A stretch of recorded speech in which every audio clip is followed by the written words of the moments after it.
রাসূল সাল্লাল্লাহু আলাইহি ওয়াসাল্লাম বলেছেন বউকে মারবেন না। চারটে জিনিস আছে যার, সবকিছু আছে তার। চারটে জিনিস আছে যার, সবকিছু আছে তার। ইহকাল আছে তার, পরকাল আছে তার, সুখময় জীবন তার। চারটে জিনিস আছে যার, সুখময় জীবন তার। এক, আলমারাতুস সলেহা, ভালো স্ত্রী। দুই, আল জারুস সলেহ, ভালো প্রতিবেশী। তিন, আল মারকাবুল হানি, একটা ভালো গাড়ি। চার, আল বাইতুল ওয়াসে, প্রশস্ত ঘর। চারটে জিনিস আছে যার, সুখময় জীবন তার। অতএব ভালো স্ত্রী এখন খুঁজতে হবে কিভাবে? আবু হুরায়রা রাদিয়াল্লাহু তাআলা আনহু বলেন, রাসূল সাল্লাল্লাহু আলাইহি সাল্লাম বলেছেন, তুনকাহুল মারাতু লিআরবাইন, মেয়েদেরকে বিবাহ করা হয় চারটে জিনিস দেখে। এক, লে মালেহা, দেখে ধনী কিনা। দুই, ওলে হাসাবেহা, দেখে বংশীয় কিনা। তিন, ওলে জামালেহা, দেখে সুন্দরী কিনা। চার, ওলে দিনেহা, দেখে মেয়েটা ধার্মিক কিনা। আমি মুহাম্মদ সাল্লাল্লাহু আলাইহি সাল্লাম বলছি, উপরের তিনটা নয়, শুধু দেখো মেয়েটা ধার্মিক কিনা। ধার্মিক মেয়েকে বিবাহ করো। চারটে জিনিস আছে যার, সুখময় জীবন তার। চারটে জিনিস আছে যার, সুখময় জীবন তার। এক, ভালো স্ত্রী। চারটে জিনিস নেই যার, দুঃখ কষ্ট জীবন তার। চারটে জিনিস নেই যার, দুঃখ কষ্ট জীবন তার। এক, খারাপ স্ত্রী, কথা শোনে না, বললে অন্যদিকে চলে, গালি দেয়, আর এক গিলাস পানি চাইলে মুখের সামনে এভাবে রাখে, ঠেকুস করে রেখে চলে যায়। তবে আপনি গালি দিবেন না, এভাবে রাখবেন না, খালি প্রশংসা করবেন, খুব প্রশংসা করবেন, সারা রাত পা টিপে দেবেন। প্রশংসা চাই, মন্দ কথা বলবেন না, ঠট কালোই কথা বলবেন না। শুনুন সম্মানিত দিনী ভাই বোন, এখন তো ছেলেরা মনে করে যে দুইটা মেয়ে, ছেলে নাই, দুইটা মেয়ে, এ মেয়ে বিবাহ করতে হবে। এ লোকের 20 বিঘা জমি আছে, বাস 10 বিঘা। ছেলে নাই যে, দুইটা মেয়ে। ওই পিতা আবার দুইটা মেয়ের নামে সব জমি লিখে দিয়েছে, মানে জাহান্নামে চলে গেছে। ঢোকেনি কেন? মরেনি এজন্য, মরলেই যাবে। ও তো মানুষের হক নষ্ট করে জান্নাতে যেতে পারে না। এইসব মানুষের বিচার পরে হবে। এক মিনিট, অতীব গুরুত্বপূর্ণ কথা মাথায় চলে আসলো, তাই বলে রাখছি। বিচারের মাঠের সময়সীমা কতখানি, কতক্ষণ পর্যন্ত বিচার চলবে? ভালো মানুষের বিচারের সময়সীমা হলো 1 ওয়াক্ত ফরজ সলাতের সমান। ধরেন মাগরিবের সলাতের সমান কত মিনিট? 5 minute 7 minute. ধরেন জোহরের সলাতের সমান কত মিনিট?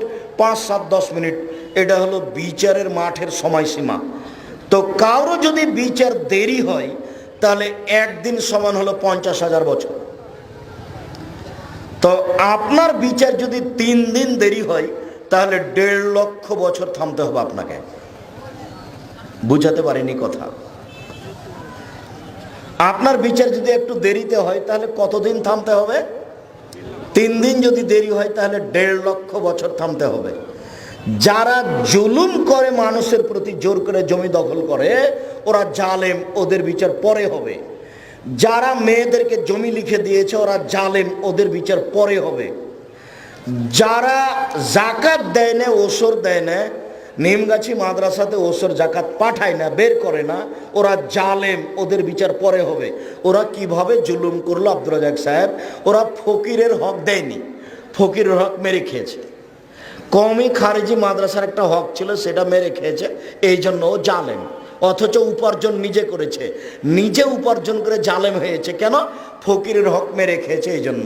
ওরও বিচার পরে হবে। বুঝাতে পারেনি কথা মনে হয়? তার বিচার পরে হবে। পরে মানে কি? যদি 3 দিন দেরি হয়, তাহলে 1.5 লক্ষ বছর হবে। আল্লাহ নবী বলেছেন, যার বিচার সহজ হবে, যার কোনো পয়সা পাতি নেই, এ 500 বছর আগে জান্নাতে যাবে। তাহলে একদিন সমান যদি 50,000 বছর হয়, তাহলে 500 বছর সমান কত হয়? কি দিয়ে আপনাকে আমি বুঝাবো বিচারের মাঠ কতদিন চলবে? আর আপনি খেয়াল করেছেন কি না, যে সুদ খায় তাকে রক্তের নদীতে ফেলে দেওয়া হবে। মানে বিচারের মাঠে রক্তের নদী বানানো হবে। তারপর নদীতে ফেলে দিয়ে পাশ থেকে তার মুখে পাথর মেরে মেরে তার মুখটাকে ভেঙে দেওয়া হবে। তার বিচার কখন হবে তার রাসূল সাল্লাল্লাহু আলাইহি ওয়াসাল্লাম বলেননি, তবে বলেছেন তার বিচার দেরিতে হবে।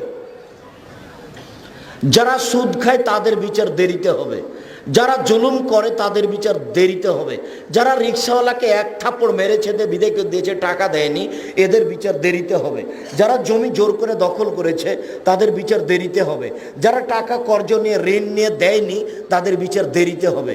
যাদের বিচার দেরিতে হবে, কত দিন দেরি হবে তা আপনাকে আমি বোঝাতে অক্ষম। সম্মানিত দিনী ভাই বোন, সাবধান থাকবেন, পরহেজগার মেয়েকে বিবাহ করেন।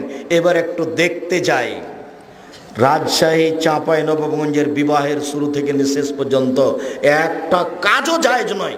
রাজশাহী চাঁপাইনবাবগঞ্জের বিবাহের শুরু থেকে শেষ পর্যন্ত একটা কাজও জায়েজ নয়।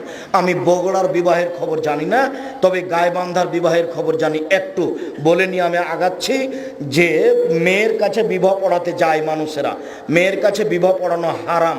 কয়েকজন ওই ইমাম সহ মেয়ের কাছে যায়, মেয়ের কাছে গিয়ে বলে এত টাকা নগদ, এত টাকা বাকিতে তোমাকে বিবাহ করতে এসেছে, তুমি তাকে স্বামী সত্ত্বে কবুল করো। ও তখন বলে কবুল করলাম, তিনবার বলে। এরপরে এই 4, 5 জন 7 জন 8 জন 10 জন লোক যেখানে বরযাত্রী বসে আছে সেখানে এসে দাঁড়ায়। তখন বসে থাকা লোকগুলি বলে আপনারা কে? তখন দাঁড়িয়ে থাকা লোকগুলি বলে আমরা এ বিবাহের উকিল। তখন বসে থাকা লোকগুলি বলে যে মেয়ে কি কবুল করেছে? তখন দাঁড়িয়ে থাকা লোকগুলি বলে জি কবুল করেছে। তা আপনারা কি শুনেছেন? জি শুনেছি। তখন বসে থাকা লোকগুলি বলে তাহলে আপনারা বসেন। মনে হচ্ছে পাগলামি কারবার, মনে হচ্ছে হিন্দুদের বিবাহে কলার গাছের চতুর্দিকে ঘুরবে, তার নাম বিবাহ। একেবারে হারাম। মেয়ের কাছে বিবাহ পড়ানো হারাম, নাজায়েজ। দেখি কোন এমন হুজুর আছেন যিনি মেয়ের কাছে বিবাহ পড়ানোর বৈধতা দিতে পারে। আমি এবার সূচনায়, বিবাহের সূচনায় জরুরি কয়েকটি কথা। মেয়ে দেখতে যাবেন আপনি একাই, যদি শান্তি না পান তাহলে আপনার মাকে সাথে নিয়ে যাবেন। বন্ধু বান্ধবকে নিয়ে মেয়ে দেখা হারাম। মেয়ে দেখার পরে তাকে টাকা দেওয়া হারাম। তা আপনার বাপও এই মেয়েকে দেখতে পাবে না কেন? এই মেয়েকে এখন আপনার বাপও বিবাহ করতে পারে। এই জন্য এই মেয়েকে আপনার বাপ দেখতে পাবে না। আবার মেয়ে ঠিক হয়ে গেছে, বিবাহের দিন ঠিক হয়ে গেছে। চাঁপাইনবাবগঞ্জে 3 দিন আগে তাকে থুবড়া বলে, মানে মিঠাইয়ের ব্যবস্থা করা হয়। মেয়েটার মুখের সামনে ওই মিঠাইয়ের ব্যবস্থা রাখে, আর যুবতী মেয়েরা গীত গায়, আর অনেকে এসে বসে সামনে, আর মুখে ক্ষীর তুলে দেয়, মিঠাই তুলে দেয়, আর কিছু টাকা দেয় যারা গীত গায় তাদেরকে। এই প্রথা হারাম। সাথে সাথে হলুদ মাখানো কোনো বিধান নেই। ভাবির হলুদ মাখা নাজায়েজ, চাচাতো বোন খালাতো বোনের হলুদ মাখানো হারাম। যদি হলুদ মাখাতেই হয় তাহলে মা মাখাবে, খালা মাখাবে, ফুফু মাখাবে। চিরদিনের জন্য এইভাবে হলুদ মাখানো হারাম। এই ছেলে একটু বুঝো তো, সাজগোজ করে যদি একটা মেয়ে পুরুষের পাশ দিয়ে হাঁটে তাহলে মেয়েটা যদি ব্যভিচারিণী হয়, তাহলে তোমার ভাবি তোমার গায়ে হলুদ দিয়ে ডলে দিল, তখনও তোমার ভাবি ব্যভিচারিণী নয়। তোমার বিবাহের সূচনাতেই যে না, এই বিবাহতে কিভাবে কল্যাণ হতে পারে।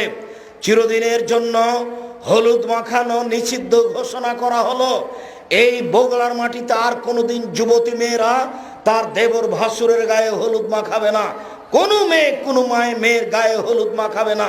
যদি হলুদ মাখাতে হয় তার মা মাখাবে, তার খালা মাখাবে, তার ফুফু মাখাবে। এবার বিবাহের বৈঠক, কয়েকজন মাত্র মুরব্বী মানুষ বিবাহ নিয়ে যাবে। কমিউনিটি সেন্টারে বিবাহ চলবে না। কমিউনিটি সেন্টারে যদি বিবাহ পড়ায় তাহলে কোনো সমস্যা নেই, তবে মেয়েটাকে পর্দায় থাকতে হবে। একটা মেয়ে কনে হিসাবে কমিউনিটি সেন্টারে বসে আছে আর সমস্ত মানুষ তাকে দেখছে, বলেন এইটা কি জেনা নয়? সূচনাতে জেনা, এই বিবাহ বৈধ হতে পারে কি করে? কমিউনিটি সেন্টারে আপনার মেয়ে বসবে আর সেখানে জনগণ তাকে দেখবে, সেখানে বিবাহ হবে, এই নীতিও হারাম। কয়েকজন মুরব্বী মানুষ বিবাহের বৈঠকে যাবে। চাঁপাইনবাবগঞ্জে যারা বিবাহ নিয়ে যায় তারা কিছু পান নিয়ে যায়। যেখানে বৈঠক বসে সেখানে মেঝে খরচ দিতে হয়। সাথে সাথে বর এইভাবে মুখে কাপড় দিয়ে বসে থাকে কেবলামুখী হয়ে, ও কিছু বলতে পাবে না। এগুলো নীতি হারাম। খোলাখুলি মুখের কাপড় সরিয়ে বসে থাকতে হবে। মোহরের আলোচনা বরেই করবে, কত টাকা মোহর নির্ধারণ হবে, তার বাপের সাথেও মোহর নির্ধারণ হতে পারে। সম্মানিত দিনী ভাই বোন, মেয়ের কাছে বিবাহ পড়াতে হবে না। অতিরিক্ত মেয়ের বাপ মেয়ের কাছ থেকে অনুমতি নিতে যেতে পারে। আম্মু, খালেদা, বিবাহ পড়াতে যাবো আম্মু? যদি চুপ থাকে আসেন, যদি হেসে উঠে আসেন, যদি বলে যান তাহলে আসেন, যদি কেঁদে উঠে তাহলে আর বিবাহ পড়ানো যাবে না। ছেলে যদি 3 লক্ষ টাকা দামের চাকরি করে পিজি হাসপাতালে, তবুও হবে না। মেয়ে যদি নাকচ করে তবুও হবে না, যদি কেঁদে উঠে তবুও হবে না। হবে কখন? মেয়ে যদি চুপ থাকে বিবাহ দেন, মেয়ে যদি হেসে উঠে বিবাহ দেন, মেয়ে যদি বলে আব্বা যান তাহলে বিবাহ দেন।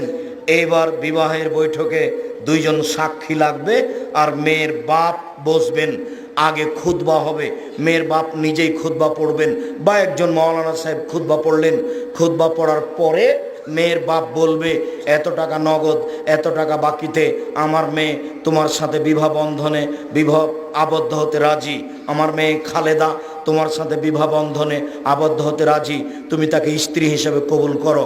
ও বলবে কবুল করলাম। এ দেখেন বিবাহ হয়ে গেছে। রাসূল সাল্লাল্লাহু আলাইহি সাল্লাম এই কথা বলেছেন। এদেশে একটা বই পাওয়া যায়, আদর্শ পরিবার, নাম শুনেছেন? আদর্শ পরিবার বইটা 10 বার পড়তে হবে, অন্তত 10 বার। আমাকে পড়তে বলিয়েন না, নইলে আমি আপনার কোনো উপকার করতে পারবো না। আমি আপনার জন্য লিখেছিলাম মুকসুদুল মুমিনিন বই, একটা হেডলাইন আছে মুকসুদুল মুমিনিন। হেডলাইনটা হচ্ছে অবিবাহিত ছেলে মেয়ের পড়া নিষেধ। যে দেখে সেই পড়ে, যে দেখে সেই পড়ে। কি রে, এখানে কি আছে? মানে হেডলাইনই ভুল। হেডলাইনটা কি আছে বলেন তো? অবিবাহিত ছেলে মেয়ের পড়া নিষেধ, এটা হলো হেডলাইন। তো পাতা উল্টে যে দেখে সেই পড়ে। ব্যাপারটা কি, এখানে কি লেখা আছে? অবিবাহিত ছেলে মেয়ের পড়া নিষেধ কেন? দেখি কি আছে এখানে। এখন দেখছেন লেখক লিখছেন, ভরা পেটে স্ত্রী মিলন হলে ছেলে ভ্যাং চায়, সফরের পূর্বে স্ত্রী মিলন হলে ছেলে টেরা হয়, চন্দ্র গ্রহণের সময় স্ত্রী মিলন হলে ছেলে কানা হয়, সূর্য গ্রহণের সময় স্ত্রী মিলন হলে ছেলে খোড়া হয়। আল্লাহর কসম, একটা বাক্য সত্য নয়, সব মিথ্যা।